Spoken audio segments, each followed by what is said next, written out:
Alright, welcome everybody to a very special BDA Boxing transmission. This is Mr. BDA with you. Thank you for joining us. And look, I'm talking to you the day after the Joshua Parker fight. Anthony Joshua improves to 21-0 with 20 knockouts, and Parker has the honor of being the only man so far to have gone 12 rounds against Joshua. A lot of the talk after the fight now is about how the fight was trash and how both guys are trash. If you want to hear more about that, you can always go to BDA Live. We did a hangout last evening right after the fight, and we had our panelists there voicing their opinion. I know King Bucho, my co-host and co-creator of BDA Boxing, wasn't too happy with the fight. And I think, you know, they voiced their opinion. The guys over there, they brought up some good arguments why they thought the fight was trash.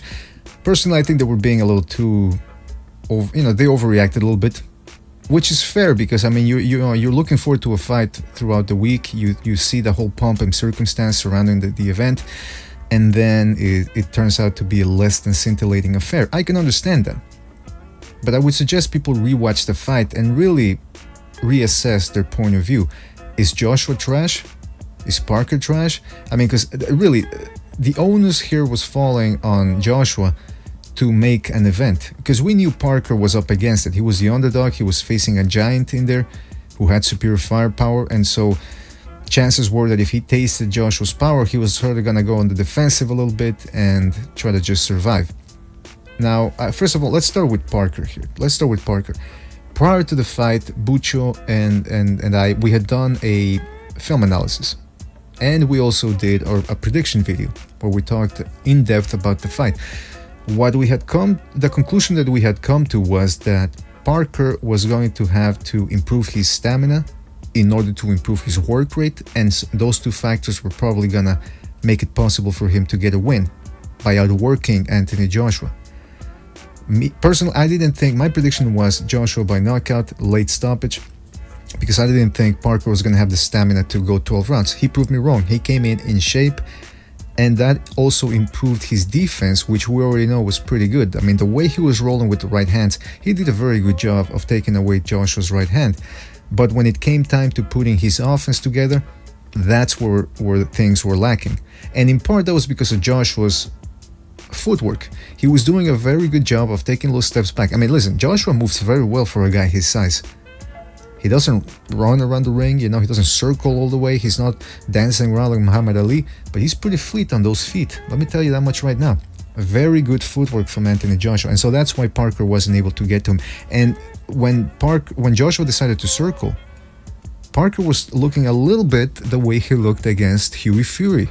Remember we talked about that, how Parker was lunging after Fury. He really didn't seem to know how to cut the distance properly. But again, going back to Parker, to his credit, very good defense. Never really got stunned, never got dropped, made it 12 rounds against a guy like Joshua. Trust me, there's not a lot of guys that are going to be able to do that.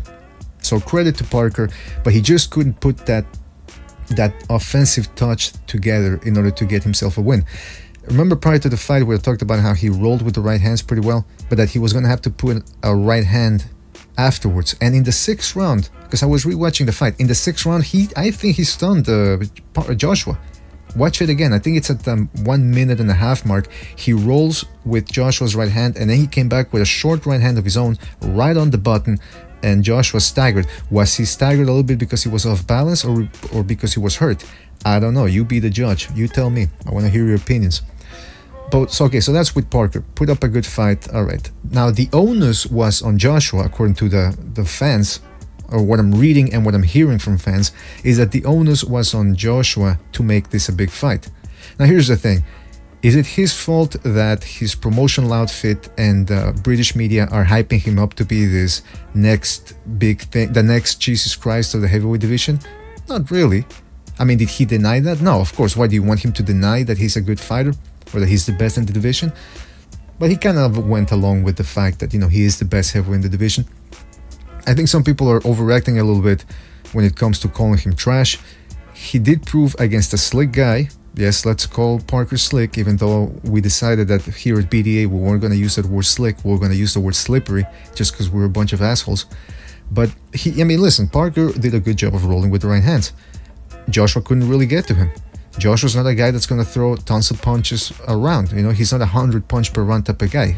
Very few heavyweights are, unless you go back to Ibiabuchi versus Tua.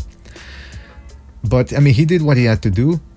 Again, he displayed very good defense. He barely got caught against Parker, who has fast hands. So I mean, I think we got to give Joshua credit here.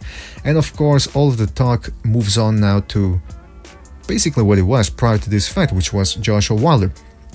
And there's a lot of YouTubers out there and a lot of fans through message boards all across the internet who are battling amongst each other, taking sides. Some people are Wilder fans, some people are Joshua fans, and they're accusing each other's guy, the other guy, of avoiding their man. In other words, some people are saying, oh, Eddie Hearn's afraid to put Joshua in there against Wilder. No, it's Wilder that's afraid. He doesn't want to travel to the UK. Al Heyman is protecting him. Listen, let's make this very clear. These guys are the best in the division. Okay? They're not afraid of each other. Now, might they be apprehensive? Are they anxious that they could lose the fight and that's on their mind? Yes, that's on every boxer's mind. But they're not out there, you know, staying awake at night, afraid that, the other guy's out looking through the window, ready to break in. That's not how it works. Now, if there is some stalling so far, stalling that might prevent this fight from happening this year, it's not because they're afraid, it's because they want to get the biggest slice of the pie possible. Joshua wants the biggest slice, Deontay Wilder wants more, Joshua wants the fight in England, Wilder doesn't want it to happen in England. So, listen, it's normal. I don't blame Joshua for wanting more money. He's the A side, as far as I'm concerned. He's the biggest star in England compared to Wilder in the United States, alright? Now, for Wilder, I don't blame him for wanting the fight outside of England. It's his right. It's his right to negotiate the best terms possible. A fight of this magnitude doesn't happen all the time. It doesn't happen often. So both guys want to get the most out of it financially. And of course, want to have things to their advantage when the fight actually happens. So I don't blame either guy. But can we please stop with this whole thing about this guy's afraid of that guy, this guy's dodging him? But then again, that's the nature of the internet. People love to squabble amongst each other as if we were in a schoolyard. This guy's afraid of him, you're afraid of him, now you're afraid of him, now everybody's afraid of each other. Jeez Louise. Let's dial it down. And let's dial down also the whole thing about Joshua being trash. Is he Muhammad Ali? Is he Evander Holyfield? Is he Lennox Lewis? No. He still has to prove that. He showed good footwork last night. Good combinations, barely got touched. Was it a boring affair? You could call it boring, yes. There wasn't a lot of drama. I was rewatching the fight now, and as it all often happens with me, when I rewatch a fight, all of a sudden it doesn't seem all that boring. It happens to me when I used to watch Mayweather, when I used to watch Andrew Ward, a lot of Juan Manuel Marquez fights. When I watched them when he was in counterpunching mode, they were boring. But then you rewatch all those fights and you start appreciating it more, because you've let go of your expectations. And I think that's the main problem here. I'll reiterate it. The problem was the expectation that this was going to be a war, that Parker Joshua was going to be a war. It just wasn't. It just wasn't going to be a war. But the Joshua Wilder fight is happening. Both guys have proven that they are the best in their division. Now, just because they're the best of their division doesn't mean that they're the best of their generation. They still have to prove that. But so far, this is the best fight we have in the division. And listen, would it be a boring encounter? Would it be an uneventful encounter just like we had last evening or last night for people in the UK? Maybe. Because maybe both guys are going to be way too careful and too cognizant of the fact that they can knock each other out with one punch, and maybe that makes it a boring fight. Maybe. But the anticipation of that bomb that could come, that's what would make the fight very entertaining. I mean, think about it. Wilder Ortiz, it wasn't that entertaining. If you think about it, you rewatch it or you analyze it, but then you go back to the moment where you were watching it live and you were on the edge of your seat. Why? Because you knew somebody was going to land something.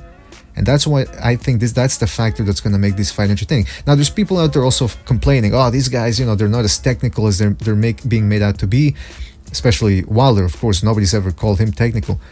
But Joshua showed a couple of limitations himself last night. But listen, people complain about fights being too boring, fighters being too technical, and now they're accusing them of that potential fight of being crap because both guys are a little overrated. Well, you can't have it both ways. Either you criticize a fight for being too boring, or you don't criticize, because people are criticizing the Joshua Wilder fight for being trash because both guys aren't technicians. Come on.